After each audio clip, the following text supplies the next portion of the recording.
Hi, my name's Jeremy, and this is my hope story. At a young age growing up, I grew up in a lower income family where there was a lot of drugs and violence and alcohol, abusive mother, uh, stepfather, methamphetamine addict. I knew the Lord back then in and out, didn't have a real true relationship with the Lord. Kind of got involved in gangs and violence and things of that nature. Through my teenage years, was in and out of juvenile detention centers. And then into my adult years, due to multiple violent crimes and drug charges, I ended up serving 10 and a half years in Texas Department of Criminal Justice. During that time in prison, I called on the Lord a few times, but never really got serious with it. I was more serious about the gangs I was involved in prison, and the things of that nature. Coming out of prison, came home to my, at the time, best friend, who is now my beautiful wife, Valerie. Through our marriage, I had my struggles from being institutionalized, got traded out the drug addiction for alcohol. And then over the years, in 2014, she ended up having to take all the kids and had to leave. She came back after several months. I got sobered up and she came home. And we knew that we had to have God in our life. Well, that led us to New Hope. You hear people say, well, I don't go to church, I'll do it online because, church is full of judgmental people. I walked in this door, covered in tattoos, been in and out of prison. There was no, this guy, he might rob us or he might steal from us. It was nothing but pure love. There was zero judgment, none at all whatsoever. That love meant the world to me because that was a love that I never really received growing up at home, or the love that they say they have for you in the streets, we'll say, or in the gangs in prison, the love, that's not love. That love, it was the most pure, just from the heart love. And it just made me feel welcomed. It made me feel like I had a home. I met Pastor Chuck, I met Stan and Gayla, who prayed over our marriage and poured into our marriage very deeply, and got us on the right track. Pastor Chuck married my wife and I here at New Hope in 2015. Came to work for the church, stayed here for a while, and then I guess against my better judgment and what the Lord wanted me to do, I left. And I went back out to the trade that I know, and which is power lines. Got back into my drinking.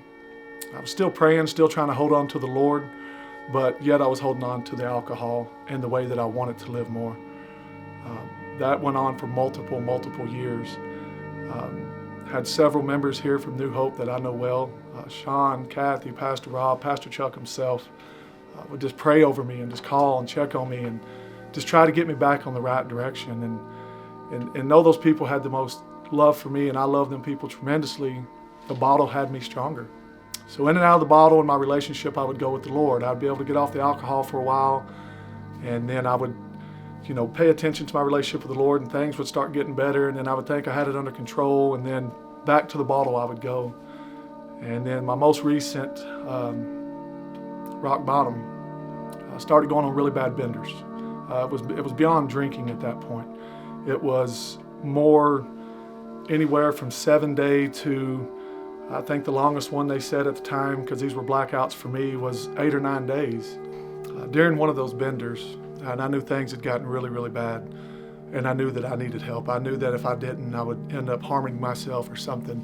I reached out to Pastor Rob, and you're talking about a man who used to be my kids' pastor when they were just elementary school. And but through the connection that I made with Rob all those years ago, I knew that I could trust him and I could reach out to him.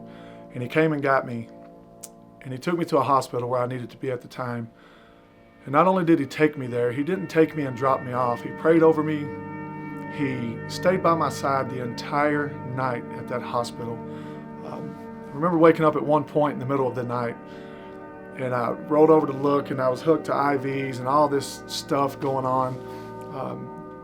And I looked over, and instead of leaving me to be alone in that room that night in that hospital at my lowest, he took 2 of the chairs in that hospital room and slid them together and made himself a bed there, because that man would have rather have slept uncomfortably in those chairs away from his wife and his children at home. He would rather know that I was okay and be uncomfortable through that night, just to know that I had somebody next to me. And I wanted to find sobriety. I wanted to find a relationship with the Lord, but I felt beat. I felt hopeless. I felt there was no way it was ever going to happen. And then the thoughts of taking my own life did come.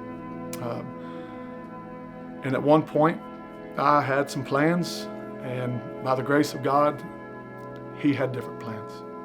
I woke up in the house all alone after, I think it was 8 days at that time. Valerie, the kids, they left. Call it what you will, I call it God. Because even in my drunken stupor and coming out of that binge with alcohol just all around me, God put it in my heart to call Kathy. I swallowed my pride and I called Kathy, not really knowing what to expect. And Kathy said, "This whole time, me and Sean are coming to get you and we're going to take you somewhere."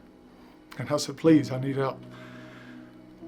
So Sean pulled up there a little later, picked me up and took me to the Serenity House here in Abilene. I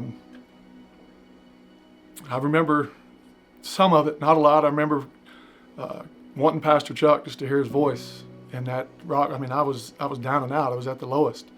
And I just wanted to hear Pastor Chuck's voice, and they called Pastor Chuck.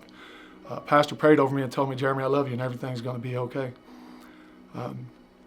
So I went from the top of my career, wife, children, the American dream, just beautiful, beautiful, to nothing. I woke up in detox in the Serenity House with nothing but a backpack with a few clothes in it and a little handbag. And that's what my life had boiled down to. And I knew it was serious at that point. I knew that alcohol had taken me deeper than I ever wanted to go. It was at that point I hit my knees and I said, "God, I can't. This is you. It has to be you. I cannot get myself sober. I cannot get my family back. I cannot get my career back. I'm at rock bottom." And I hit my knees and wholeheartedly, from the depths of my soul, surrendered every being and every aspect of my life, my finances, my marriage, my parenting, my social life, my career. I gave it all to God and said, "You have to make sense of it because I can't." And it was a peace that flooded over me at that time. It was like I knew everything was going to be okay. Didn't know how it was going to be okay. I just kind of just found there was just a peace that came over me. He is the only hope that I have. My wife knows that. My children know that. I had to open up to my children as well, and just tell them that God's the only hope. That's it. That's all I have. If without God, I have nothing.